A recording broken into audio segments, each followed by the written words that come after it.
Well, if you'd like to meet one of Hollywood's top movie trailer voices, today you will. His name is Brent Allen Hagel. He lives in Southern California, and he joins us here on The Voice Choice right now. Hi, Brent. Hello, wonderful. Thank you for having me.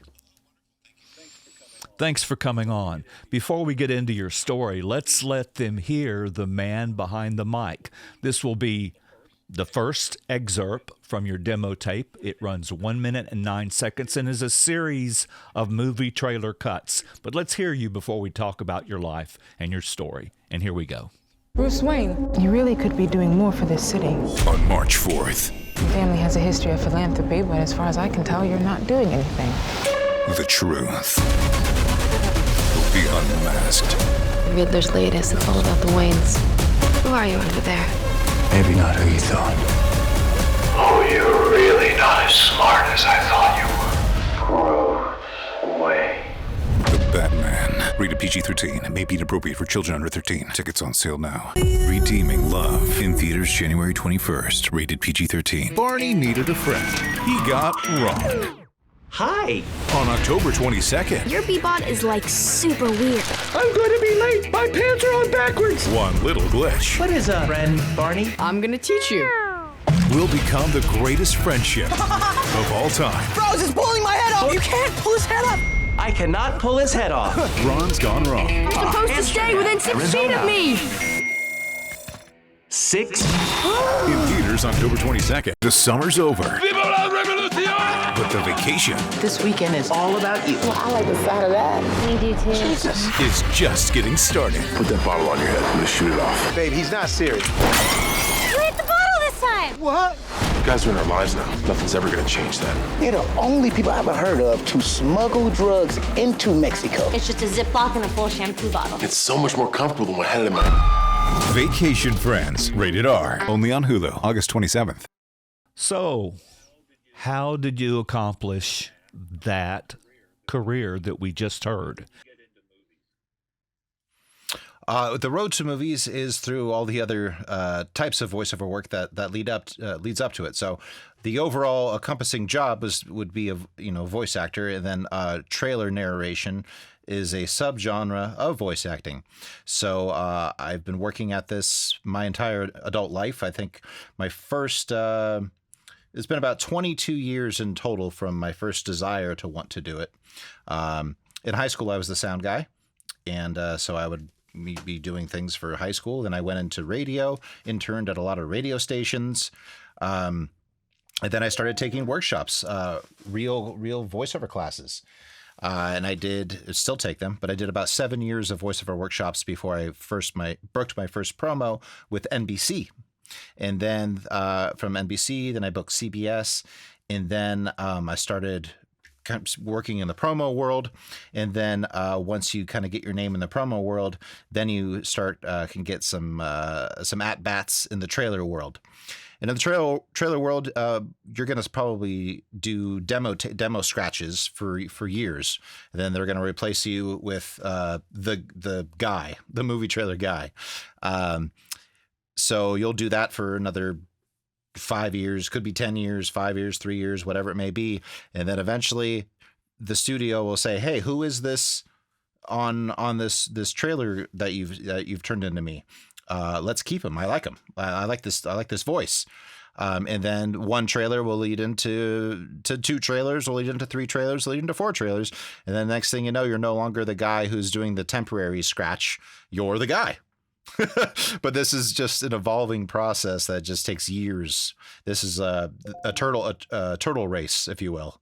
You have mentioned to me before that this is one of the most executive producer decisions that is made in Hollywood is the voice for the trailer.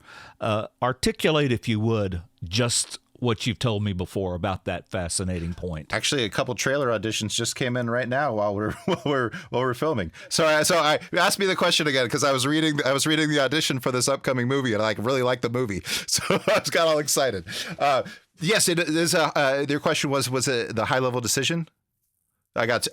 It's a high-level decision. You can see how excited I get when I get in a trailer audition. Okay. Yes, I can see. It's a great moment. Love it. It's a great moment. Sorry, ask your question again. I'm going to focus. I'm focusing. Here we go.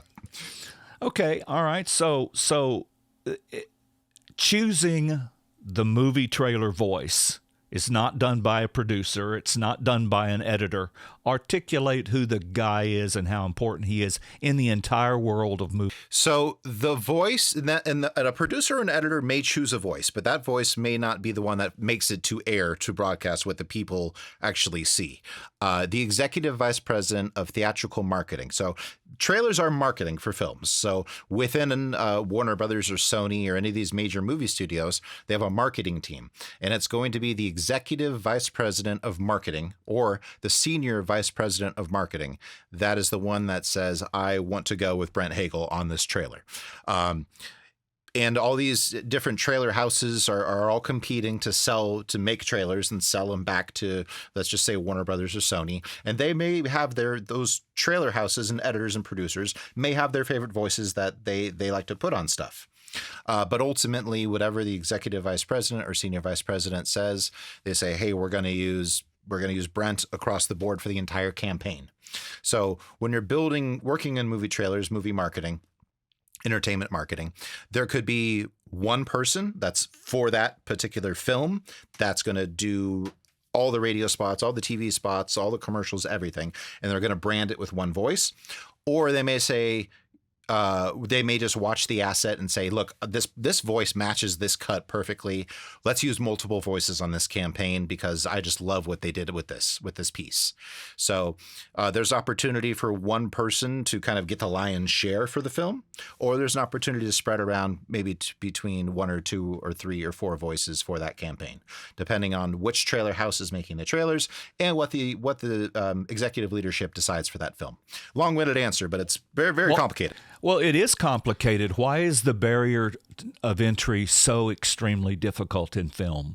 How would you answer that if you were on an airplane? How do you explain what you and I both understand, that busting into Paramount Studios as a movie trailer announcer is not a walk in the park? Yeah, it comes down to, they say, who is this?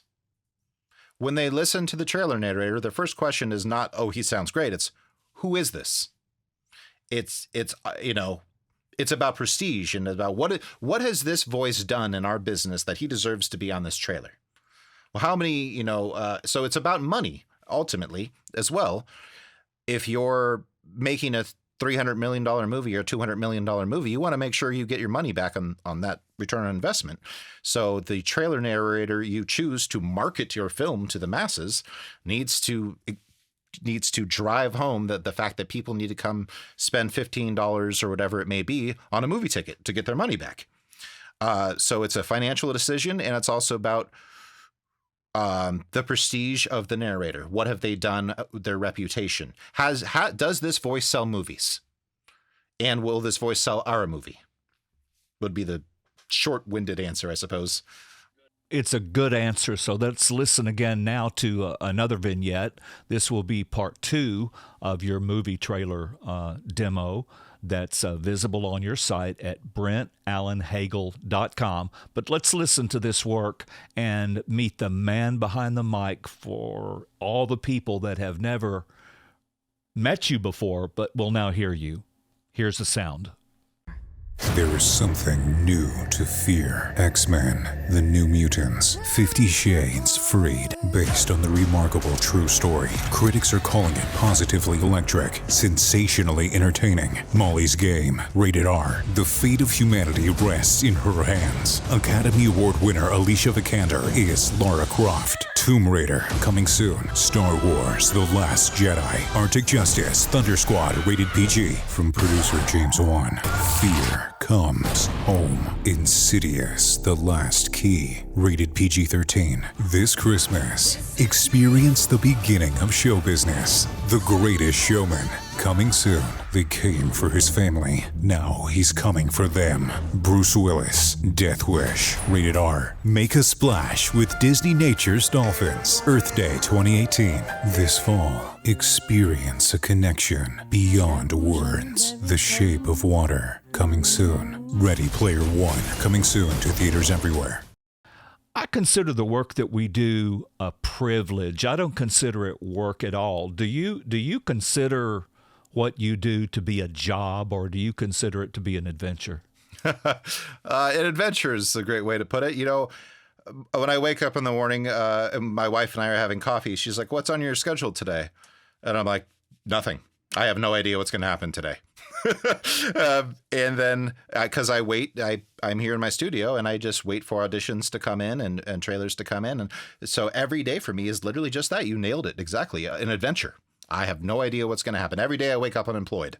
And then I'm lucky enough to receive the emails and you know, my work is starting to, you know, speak for itself and I get to work on these films. I'm extremely grateful. I don't consider it a job.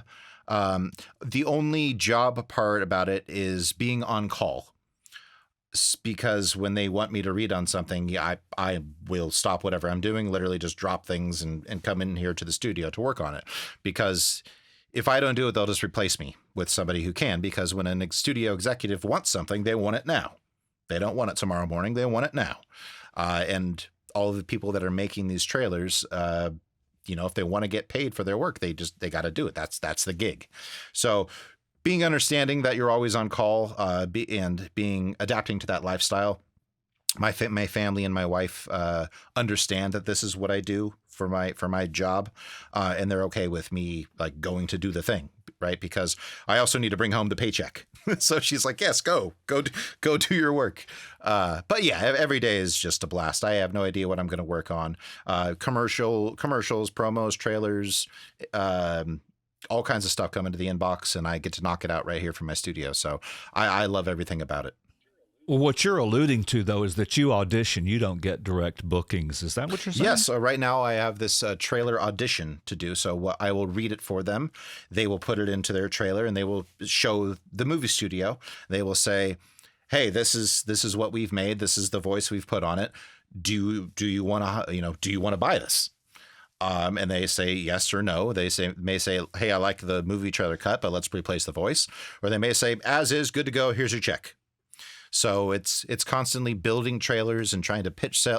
We're constantly pitching. We're constantly. So I'm working with the editors and the graphics people and the people at the trailer houses, and I'm putting my voice on their project and trying to make their project better. And then we're trying to sell it to the movie studios. And so if version 1 didn't work, we'll try version 2. We'll try version 3. We may maybe change up the copywriting and try that. Maybe the studio has notes and they want to try it a different way. So I'm here to constantly, work with them to do the revisions and all that stuff to make the trailer. It's a highly collaborative process, and I just love the bejesus out of it. Talk to me about education. We are sponsored by the Voice Shop in New York City, which is a remote voice studio. Anybody can go to voiceshopcoaching.com and get an entry-level class or a character class from Steve Tardillo or anything that they want to get. Talk to me about your view of voice education and how it has impacted your life. So I did 7 years of promo training, specifically for promo, before I booked my first promo campaign with NBC.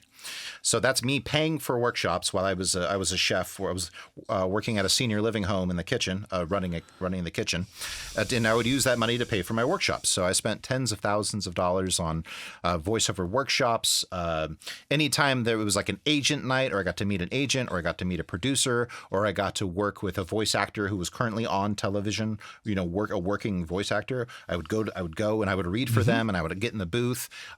Now things are mostly remote, but then I would get to go behind the glass and get the experience of working on a nice microphone, see new copy constantly, and have my pencil and break down copy, and where do I pause and where do I breathe, and have a room full of 12 other people staring at me from behind the glass. That simulates you working for like an advertising agency or having people tuning in on your headphones and listening.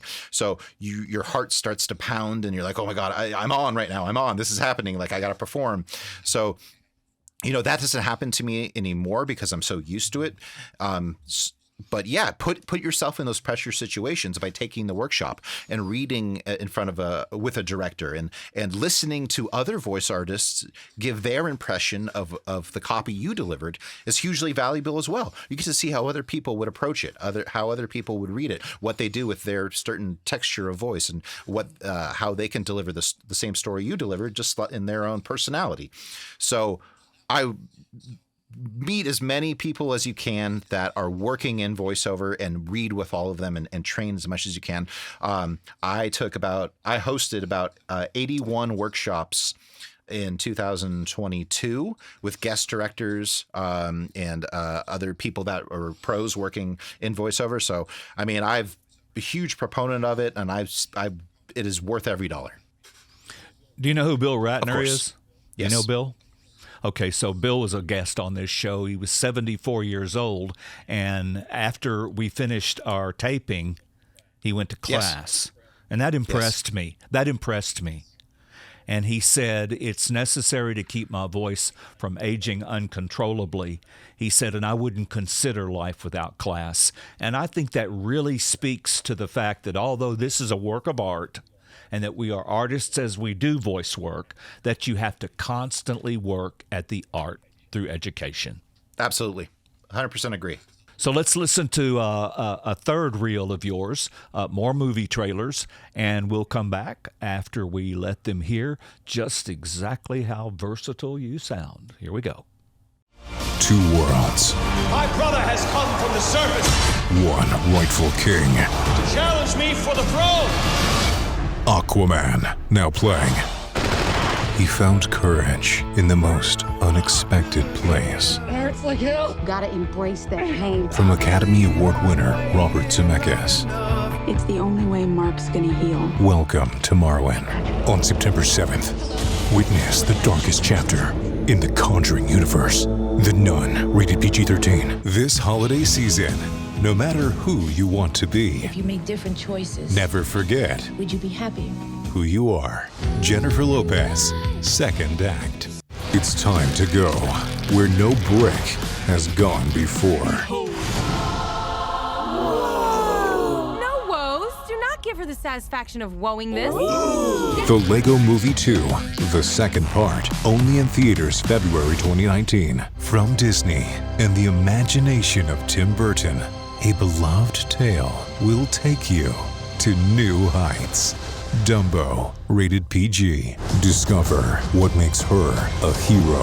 Higher, further, faster. I keep having these memories. I think I had a life here. Watch the trailer for Marvel Studios' Captain Marvel in theaters March 8th. Rated PG-13 and IMAX and Real 3D. Brent, when you're doing those different voices, do you have different subtexts with each individual story? In other words, drama is one style, comedy is another, just all to fit into the sales process of the film? Is that what you're doing? Yes, because there's a reason for it. Consumers and producers and studio executives are used to hearing drama reads, comedy reads. Now, and a certain trailer shop may work mostly on action films, and another trailer shop may work mostly on romantic comedies. So they are used to hearing a specific delivery for the genre of films that they work in. I kind of have this kind of mid-range voice where I can go a little deeper, I can go a little higher, and go a little comedy. But, if it's a animated family film, you should feel a lot of smile and warmth, and you should generate these emotions, the subtext of these emotions for your audience. Because again, it's a sales job. I'm selling movies, and I'm selling the movie by making the audience feel a certain way about the movie. It's not necessarily about my voice, because they're not really focusing, hey, listen to that trailer narrator. They're enjoying the trailer. They're watching the movie and being part of the movie. If you're a good trailer narrator, your job is to not be noticed. Just at the end of it, the person should say, I want to go see that movie. Then that's how you know you're doing a good job, because you sold them on going to see the movie. That's, it's not about glitz and glamour for the trailer narrator. It's about, getting people to go to the theater and buy a ticket. So yes, absolutely. I'm like a voice builder. Some voiceover artists, trailer narrators, kind of do their one voice and they just kind of read different scripts with it. I'm more of like a voice builder where I'll look at the piece and I'll try to, even if I can see a movie poster, I'll usually Google a movie poster, or I'll see if there's like a first run trailer or a teaser trailer or something out to kind of see what are the images and sounds, what am I looking at? What story am I telling? And that'll kind of help me start building the voice. And then I will just start reading the copy out loud, and I'll give it a couple runs and I'll be like, I like this voice. This voice works for this film. Or I may decide to change it and then go back and redo it, something different. Usually at this point in my career, I kind of trust my first instinct. When I look at something and I give it a go, I'm like, yeah, this is what I would do with this film.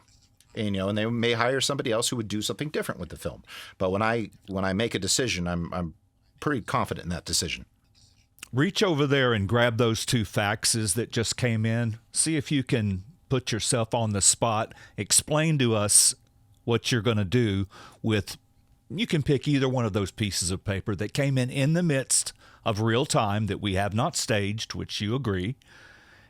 Talk me through what you're going to do with that copy if you can read it a couple of different ways so people can see just how much work it is to make it sound just right. I'm working on a film for Disney, and I'm scratching on it, so I'm working with the trailer editors on it. But I'm saying the upcoming film Disney's Wish. There's no story. I'm not giving away any copy by saying the name of a movie that everyone knows.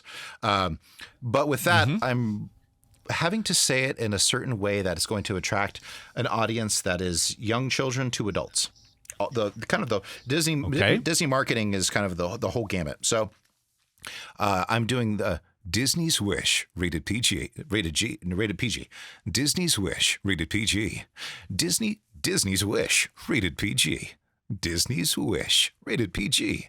I'm trying to add friendliness, a sense of curiosity, a sense of wonder, a sense of comfort, a sense of warmth, kind of your older male narrator who's kind of been there before and has a world to show you, but is not letting you see it yet. So there still has to be an element of tease in there as well in the trailer. So in all of this is happening in the subtext of me just saying wish, right? So there's a lot of emotions to pack into a certain vocal tone, a certain word. That was very entertaining what you just demonstrated, because I've seen you do that on LinkedIn, and that was all I was trying to create, was just exactly how much thought you put into putting those words together to make it sound just right. Yes. Yeah. And I'm trying to sell and infuse within the words, fill up the words. If the words were hollow, you could fill them with emotion of that style of film. If it was action, I would get growly. Let's see, Disney's Wish. I would sell it meaner. I would get meaner with the microphone, because people that were going to go see an action movie don't mind if people blow up. That's what they're paying to see. So you got to sell those emotions. I enjoyed just the heck out of creating these sounds and these reads and building the voice. Like I said, I'm more of a voice builder. And I would say that has worked out for you rather well. I would say that you're right on target with what you set out to do originally with your life, which has become the epitome of voiceover, which is the movie trailer. And how can you summarize why that is really, in fact, the truth? Well, it's like high stakes poker. I mean, it's the highest level of playing field. It's the most competitive. It's the highest paying.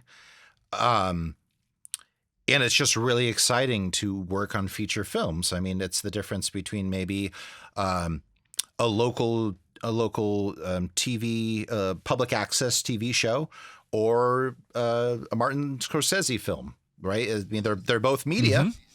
They're both, but one is just a much larger production. And a $500 million movie or a $300 million movie, to get to use your voice to market and to be on that trailer is just a huge honor and prestige. And I mean, imagine all of the voices that are fighting to be heard and that have marketed, and all the agents and all this behind the scenes struggle to finally get a single voice on this trailer.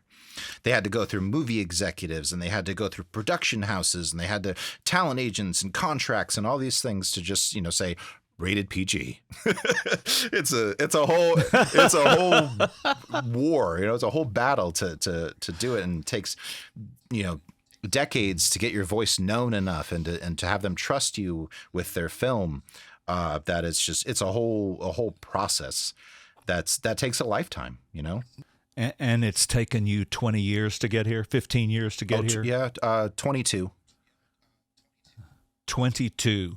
So for the person watching, just how many movies a year would you say that you cut, that you get approved for? Just take a wild guess. I have no idea. 10? It's a lot of movies. It's almost one movie a month. And I know that you also do image voicing and branding and commercials and all sorts of things. But we're here today because you have accomplished the movie trailer business, and you continue to accomplish the movie trailer business. And so let's take a listen now to reel 3 of your work and let people hear just how versatile you really are. Here we go. Disney Pixar's Incredibles 2 in theaters June 15th. The LA Times raves. It's exquisite, audacious, a triumph. The New York Times calls it ravishingly beautiful. It's the best picture of the year. Phantom Thread, rated R. See the Oscar-nominated film based on a true story of one man's unforgettable search for home. I have to find my way back home. Lion, now playing. From PureFlex. What are you doing? It's against the law. In the darkness. It's okay to be broken, Dave. It means God's still shaping you. We are called to be the light. The whole world knows what the church is against, but it's getting harder and harder to know what it's for. God's Not Dead, a light in the darkness, coming soon. From the guys who brought you Horrible Bosses. Is this gun real? Oh, no, Annie. Oh, no. The more you play, the crazier, wilder, scarier, and faster it gets. Game Night, rated R. From the award-winning tribe that brought you Chicken Run, meet your great ancestors. Step out of your cave and meet the future. Where have you been, the Stone Age? Early Man, coming soon. See the most authentic romantic comedy in years. I thought I could just start saying something and something small would come out. The Big Sick, coming this fall to Blu-ray and digital download. This holiday season, the musical event for everyone is here. The Greatest Showman is the only film to be nominated for Best Picture, Best Actor, and Best Original Song. The Greatest Showman, rated PG. What did you do before you did voice? Well, if you want to be an actor, you become a waiter. So I worked at In-N-Out Burger, and then I got into catering. Worked at a country club, and then mostly food service and catering. And cooking, and then I got into cooking, and then I became an executive chef, and I ran senior living homes, running the kitchens in senior living homes. I was basically like a dietary consultant for senior living homes. Make sure people have the right meals for their particular diet and low salt and things like that. And then I've always wanted to do this, so I'd always use my money that I made from these jobs. Those are jobs. Real jobs. Working in the kitchen is a tough gig. I would use those money for my voiceover training, for my voiceover workshops. And then eventually I finally kind of got my first couple breaks, enough to get real paychecks where my income was matched by voiceover. And I was able to, because you have to be on call for this job. I'm always on call. So I can't be in a kitchen and also get the voiceover gig. I had to choose one. So I made enough money to convince my wife to let me try it and go out on and follow my dream. And she said, look, the first time I met you when you were 19, you told me you wanted to do this, so I can't hold you back from your dream. It's not a surprise to me. You've always told me you wanted to do this, so I'm going with you on your journey. So I did it, and it worked out for me. I could have went down in flames, but I was just persistent, and it really, you can't buy your way into this career. You really have to be good enough to beat everyone else out in the audition process. You just have to be a great actor. You just have to know what the client is looking for their project and be able to deliver it. And that takes creativity. It takes understanding scripts, understanding copywriter's intention, all this stuff that you have to take workshops to learn. Editors make great voiceover artists. Copywriters make great voiceover artists. People, directors, producers, people that are able to see a creative vision, a piece of a creative vision. But yeah, before I worked my butt off in kitchens and sweated, washed a lot of dishes, and I didn't have any sort of jump start into the business. No friends or family. I was the dishwasher at Denny's for $1.60 an hour, and then I got a chance to be a board operator on a middle of the road station in the 70s, and it paid $1.75 an hour. And I said, wow, that's a big jump. I'm going to have to get on that.